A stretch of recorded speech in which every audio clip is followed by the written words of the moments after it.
Today we are looking at an excerpt from the March 4th Rhapsody of Reality's daily devotional by Pastor Chris.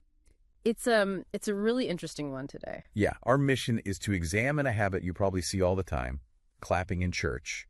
And we'll want to uncover the distinct line this text draws between human excitement and actual spiritual reverence. Right, because it challenges a major norm. Exactly.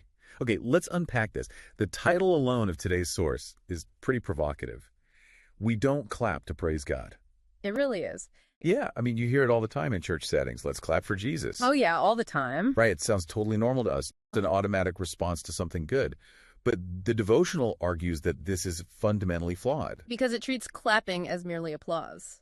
Exactly. It's a deeply ingrained human reaction used to show approval, much like you cheer when your favorite team scores a touchdown or something. Yeah, and what's fascinating here is the specific danger the text highlights regarding that reflex. The autopilot aspect of it. Right.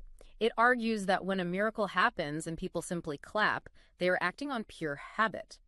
Because they default to that human reaction of applause, they actually neglect to give God the true worship he deserves in that moment. It's a physical response substituting for a spiritual one. Yeah. So what does this all mean then? Well, if clapping isn't worship, the text actually redefines what actual worship looks like based on its reading of the scriptures. It narrows true worship down to three specific expressions, right? Yes. Using your words, singing songs of the Spirit, and the lifting up of hands in reverence. Yeah, that last point about lifting hands is heavily emphasized. Grounded in Psalm 141.2, I believe. Exactly. Which explicitly identifies the lifting up of hands as an act of worship recognized in heaven. It actually refers to it as the evening sacrifice. The evening sacrifice. Right. And then they connect this physical act of reverence to Jesus' teaching in John 4:23 and 24, where it states that New Testament praise and worship must be done in spirit and truth. To let that breathe a bit, doing something in spirit and truth is very different from an automatic physical reflex. Oh, absolutely. It requires intentionality. It's kind of like the difference between giving someone a quick high five and writing them a deeply heartfelt letter. That is a great analogy. One is an immediate burst of excitement, and the other requires intentional thought and spiritual connection. Which brings us to the core lesson the devotional drives home here.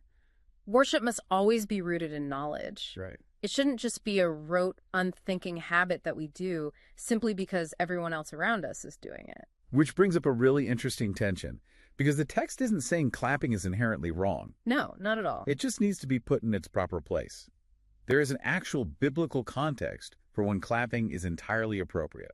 Yeah, the source points out that clapping is for celebrating victories. It quotes Psalm 47.1 to back this up. Oh, clap your hands, all you people. Shout unto God with the voice of triumph. Right, the key phrase there is the voice of triumph. It's a celebration of an event or a win rather than the spiritual act of praise itself. That's a really distinct line to draw between celebrating a victory and offering spiritual reverence. It really is.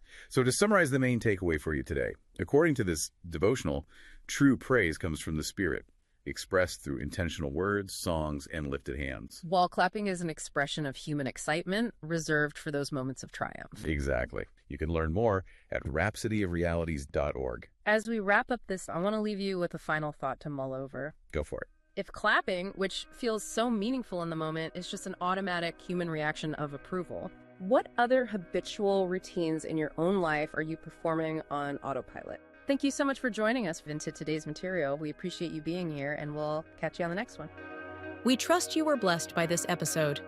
To gain unlimited access to Rhapsody of Realities by Pastor Chris, please download the Rhapsody app using the link myapp.rhapsodyofrealities.org. God bless you.